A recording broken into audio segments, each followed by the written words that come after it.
جناب الطاف صاحب مسقط ارمان، السلام علیکم۔ ہم آپ کے ممنون ہیں کہ آپ نے ہماری ویب سائٹ پر یاد فرمایا، آپ کا سوال موصول ہوا، جواب حاصل۔ آپ نے پوچھا اگر کوئی شخص 2 طلاقیں دیتا ہے بائیں، کیا اس صورت میں تیسری طلاق خود بخود واقع ہو جائے گی؟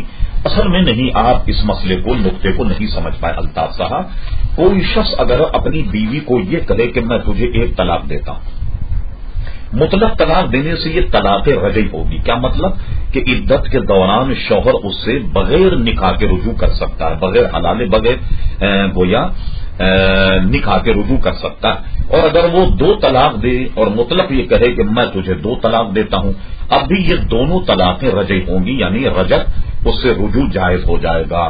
لیکن کوئی اگر یہ کہہ دے کہ میں تجھے 1 طلاق بائن دیتا ہوں یا 2 طلاق بائن دیتا ہوں، اب یہ بیوی اس پر حرام ہو جائے گی۔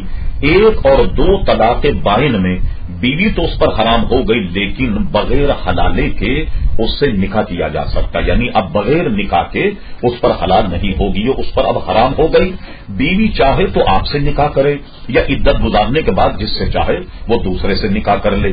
تو بائن کے معنی یہ ہے کہ اس نے بیوی کو اپنے اوپر حرام کر دیا، اور یہ 1 طلاق سے بھی بائن ہو جائے گی اور 2 سے بھی بائن ہو جائے گی۔ جیسے اس نے یہ کہا کہ میں تجھے 1 طلاق بائن دیتا ہوں یا 2 طلاق بائن دیتا ہوں، تو اب یہ طلاق بائن ہونے کی وجہ سے اس پر حرام ہو جائے گی اور بغیر نکاح کے اب اس پر جائز نہیں ہوگی۔ اسی طریقے سے کوئی شخص اگر اپنی بیوی کو 1 یا 2 طلاق دے اور عدت کے دوران اگر رجوع نہیں کرے، تو عدت کے دوران تو یہ رجعی تھی، یعنی اس سے رجوع جائز تھا، لیکن جب عدت گزر گئی تو عدت گزرنے کے بعد اب یہ بائن ہو گئی۔ کیا مطلب ہوا؟ اب بغیر نکاح کے اس سے رجوع نہیں ہوگا۔ اور یہ جو آپ نے کہیں سنا کہ تیسری خود بخود واقع ہوگی، ایسا ہرگز نہیں، بلکہ اس کی یہ تعریف ہے جو ہم نے بیان کی۔